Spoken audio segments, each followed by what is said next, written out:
हरे कृष्णा। जगत गुरु श्रीला प्रभुपाद की जय। 9 जुलाई। किसी नए व्यक्ति को प्रशिक्षण देना किसी जंगली पशु को पालतू बनाने के लिए प्रशिक्षण देने के ही समान है। जिस प्रकार सर्कस में शेर को प्रशिक्षण दिया जाता है और बाद में वे मास्टर के इशारे पर नाचता है, तो प्रशिक्षण का महत्व है। एक प्रचारक को सदैव सहनशील होना चाहिए। गौर हरि को पत्र 9 जुलाई 1971। श्रीला प्रभुपाद की जय।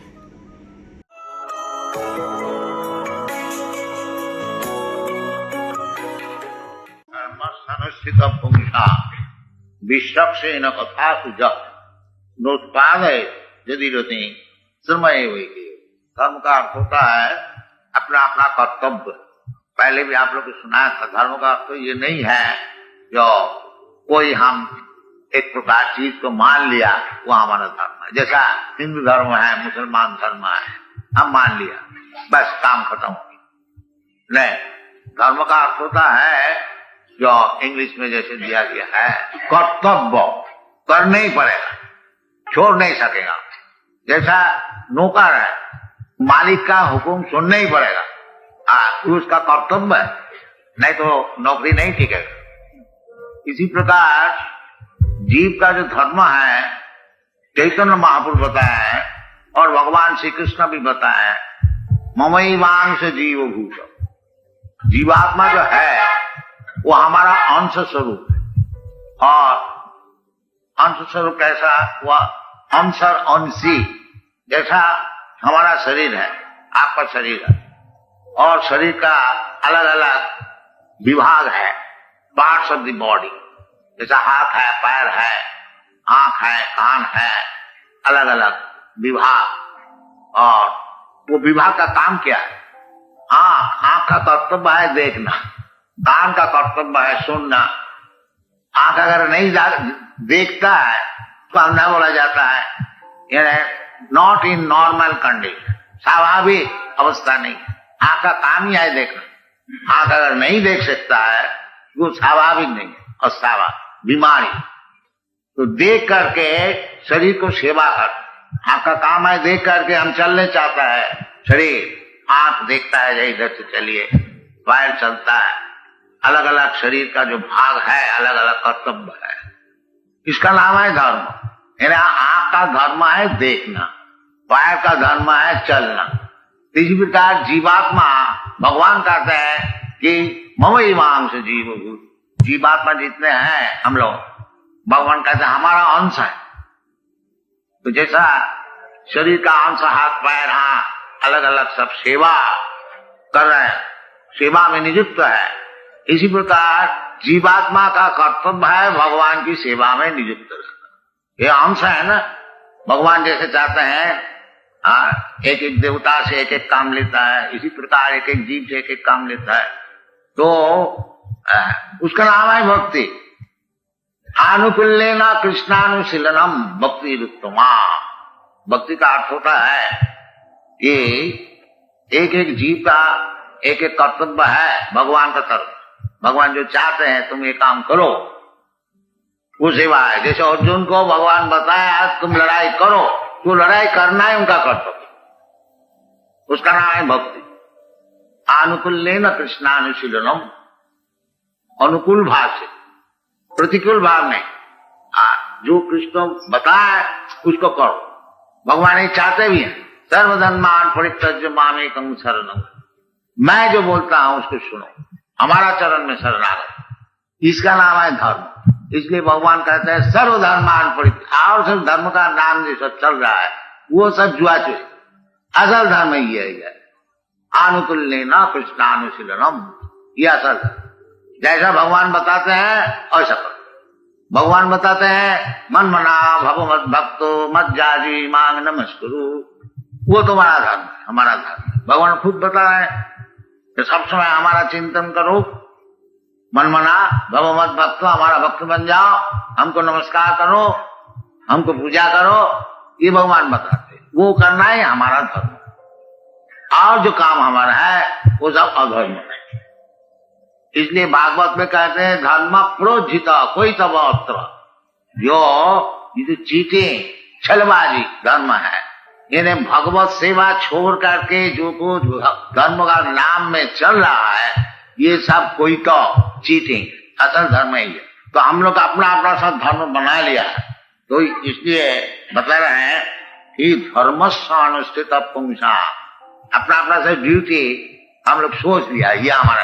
अच्छा, अपना ड्यूटी करो, परंतु आखिरी में यदि अपना ड्यूटी जो है उसको करके भगवत भक्ति हुआ तो तुम्हारा ड्यूटी ठीक हुआ, और नहीं हुआ तो समय वही केवलम, केवल परिस्थिति और कुछ नहीं।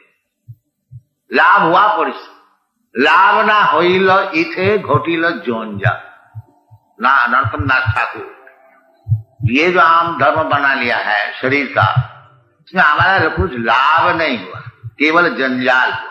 बस यही बात है, हम लोग जो तात्कालिक धर्म में फंसे हुए हैं और भगवान को भूल गया है, इसमें हमारा लाभ ही है, वही फंसे ही रहेंगे और कुछ नहीं। एक जन्म का बाद और एक जन्म वही काम में फंसा रहा है, शरीर का धर्म। इसलिए कहते हैं जो अब पूछना चाहिए धर्म क्या चीज।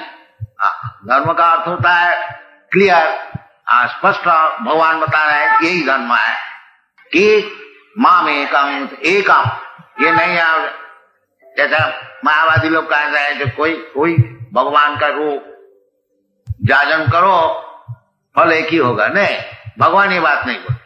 भगवान का रूप सभी है, आप भी भगवान का रूप है, हम भी भगवान का रूप है, परंतु भगवान का एक खास रूप है, वो रूप को भजन करना चाहिए। इसलिए भगवान कहते हैं माम, मुझे एकम, एक कृष्ण रूप। कृष्ण का अर्थ होता है विष्णु तत्व। रामादि मूर्ति कला नियमेन तिष्ठन् नाना अवतार मकरत भुवनेषु किंतु कृष्ण स्वयं समभवत् परम पुमान। जो कृष्ण जो है स्वयं परम पुरुष है, ये ब्रह्म संहिता में है। और भी बताया है ईश्वर परमा कृष्ण सच्चिदानंद विग्रह अनादि राधि गोविंद सर्व कारण काल, सब कारण के कारण, मूल कारण है कृष्ण। अहम आदि ही देवाना, भगवत गीता में भगवान खुद बता, मत परतरम नान्य किंचिद अस्ति धनंजय, मुझसे बढ़ करके और कोई परतत्व है। तो भगवान खुद बता रहे हैं, हमको लेना चाहिए, उनको समझना चाहिए। और एक दफे हम भगवान कृष्ण को समझ लिया। भगवान कृष्ण को समझना कोई सरल बात नहीं है, बहुत मुश्किल है, परंतु यदि साधु सत्संग द्वारा भगवान का विषय कुछ हम लोग समझ लिया तो हमारे जीवन सफल हो, और नहीं तो समय वही केवल परिश्रम। खूब गंगा स्नान किया, खूब तिलक लगाया, खूब तीर्थ स्थान में भ्रमण किया और पूजा पाठ जाग यज्ञ सब कुछ किया, बाकी भगवान को नहीं। तो ये सब परिश्रम, इसमें कोई लाभ है यदि भगवान कृष्ण को कोई समझ सके। आराधित यदि हरि तपसा ततः किम, यदि भगवान कृष्ण को कोई समझ लिया फिर उसका तपस्या का क्या जरूरत।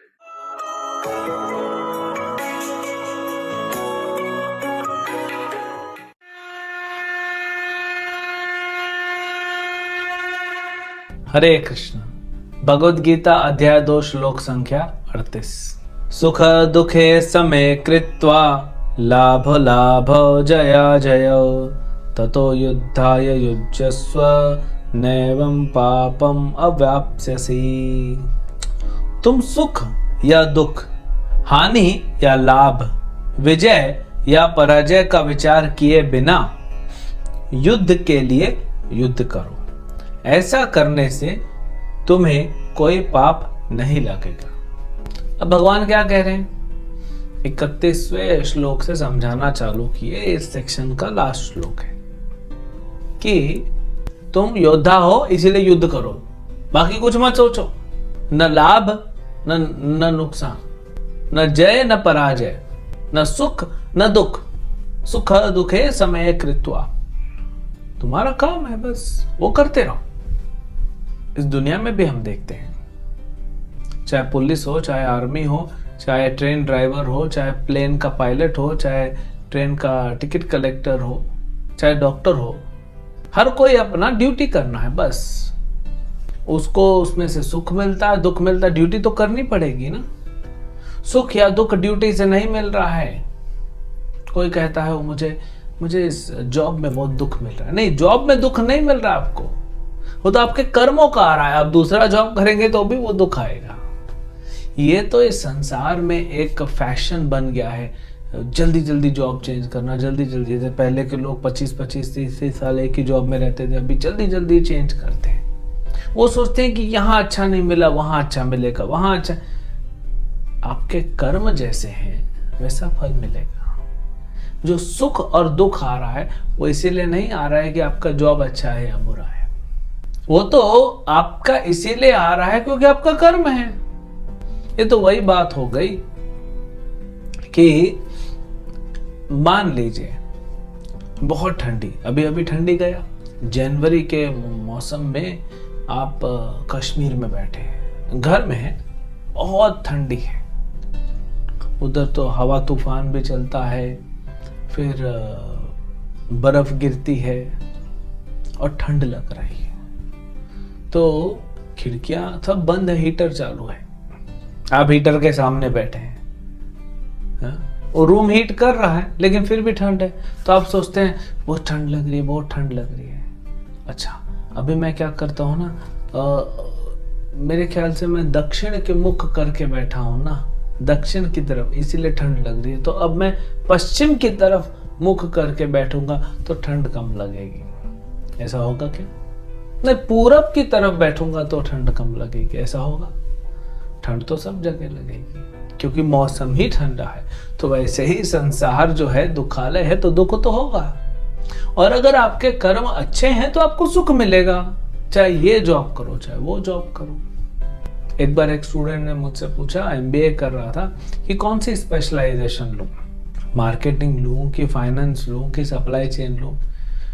मैंने कहा आपको क्या लगता है? नहीं, मार्केटिंग में मेहनत बहुत है, जॉब है अच्छे, लेकिन फाइनेंस में और अच्छे जॉब है। तो मैंने कहा ऐसा है क्या कि मार्केटिंग में सब जॉब नीचे के हैं, फाइनेंस के सब जॉब ऊपर के हैं? नहीं, सब मिक्स रहते हैं। तो सुख दुख, आप कोई भी दो व्यक्ति उठा लीजिए, एक ही जगह जॉब कर रहे हैं, कभी इसको दुख मिलेगा, कभी इसको दुख, कभी इसको सुख मिलेगा तो इसको दुख मिलेगा, कभी इसको दुख मिलेगा तो इसको, और डिफरेंट कॉम्बिनेशन चलते रहते हैं। दो व्यापारी हैं, दोनों का सेम प्रोफेशन है आजू बाजू में, लेकिन एक बढ़ जाता है एक नहीं बढ़ता, क्योंकि उसका कर्म भी तो है ना। तो अर्जुन, तुम सुख दुख का यहाँ पे मत सोचो, यही भगवान हमें कह रहे हैं, ये जो कर्म का फल आएगा आएगा। हम सिर्फ भाग रहे हैं, ये जॉब, इस जॉब से उस जॉब, उस जॉब से उस जॉब, ये शहर से दूसरा शहर, छोटे घर से बड़ा घर, बड़े घर से छोटा घर, फिर गाड़ियां चेंज कर रहे हैं, मोबाइल चेंज कर रहे हैं, सब चेंज कर रहे हैं, फिर भी दुख नहीं हटा, सुख नहीं आया, क्योंकि आपके कर्म में ही दुख था। तो मिलेगा। इससे आपको अगर बचना है तो स्वीकार कर लीजिए, स्वीकार कर लीजिए कि जो दुख आ रहा है वो भी आपके कर्मों का है, जो सुख आ रहा है वो भी आपके कर्मों का है। आप अपना ड्यूटी अभी करते रहिए, नहीं तो अभी ड्यूटी नहीं करेंगे तो इसका परिणाम आगे फिर दुख मिलेगा अर्जुन तुम्हें, और ये हमें भी मिलेगा। और ये यहां पे तो भगवान कह रहे हैं युद्ध करो, तो मतलब भगवान का आदेश है, भगवान चाहते हैं कि युद्ध हो। तो एक तो युद्ध करने के लिए युद्ध करो, तुम्हारा ड्यूटी है, लेकिन अब भगवान बोल रहे हैं मैं कह रहा हूं ना युद्ध करो तो करो। अब ये भक्ति हो गई। कृष्ण स्वयं भगवान हमें कुछ कह रहे हैं करने को, वो करने से हमारी भक्ति हो जाती है, चाहे वो दिखने में कैसा भी कार्य हो, क्योंकि भगवान कह रहे हैं। जैसे एक देश अपने आर्मी ऑफिसर को कहता है कि बॉर्डर पे युद्ध हो रहा है, कि बंदूक उठाओ जाओ मारो, देश का राजा कहता है, तो उसको फांसी नहीं लगाई जाती। इतने सारे लोगों को मार दिया, 100 लोगों को, 200 लोगों को रोज मारता है, एक महीने में हजारों लोग को मार दिया, तो उसको फांसी नहीं लगाई जाती, क्योंकि वो राजा के कहने पे। तो इसीलिए कृष्ण भक्ति ऐसी है कि कृष्ण के कहने पे हम कार्य कर रहे हैं, वह कृष्ण भक्ति, उसमें पाप नहीं लगता, उसमें द्वंद्व नहीं होता, न सुख न दुख नहीं देखना चाहिए। सिर्फ भगवान की जो है प्रसन्नता देखनी चाहिए। भगवान प्रसन्न होने चाहिए, हम ऐसा कार्य करें। भगवान चाहते हैं युद्ध करना, युद्ध करो, चाहे सुख मिले चाहे दुख मिले, तुम युद्ध करो। तो हमें भी भगवान जो कह रहे हैं भगवत गीता में, वो हमें पालन करना चाहिए, फिर उससे जो मिले। लेकिन भगवान का नाम हरि है, भगवान सब दुख हर लेंगे। ऐसे शुरू में देखिएगा अर्जुन को लग रहा है क्या दुख मिला अर्जुन को युद्ध करने के बाद। आपको तो पता है ना, यहाँ तो अर्जुन को नहीं पता है क्या होने वाला है, लेकिन आपको तो पता है, क्योंकि ये तो हम फ्लैशबैक में स्टोरी डिस्कस कर रहे हैं। क्या मिला दुख? नहीं मिला। तो भगवान का सेवा करने से किसी को दुख नहीं मिलता। भगवान का सेवा जो करता है उसके बाकी सारे ऋण माफ हो जाते हैं। सबके ऋण है ना, माता का ऋण है, पिता का ऋण है, साधु संतों का ऋण है, ऋषि मुनियों का ऋण है, देवताओं का ऋण है। आपको क्या लगता है कि रोज जो ये आप सूर्य की किरण लेते हैं, चंद्र की किरण लेते हैं, हवा लेते हैं नाक से, पानी ले रहे हैं, भूमि पे बैठे हैं, तो ये सब जो आप कर रहे हैं, तो देवता तो इसका आपको बिल नहीं भेज रहे हैं, लेकिन जमा हो रहा है।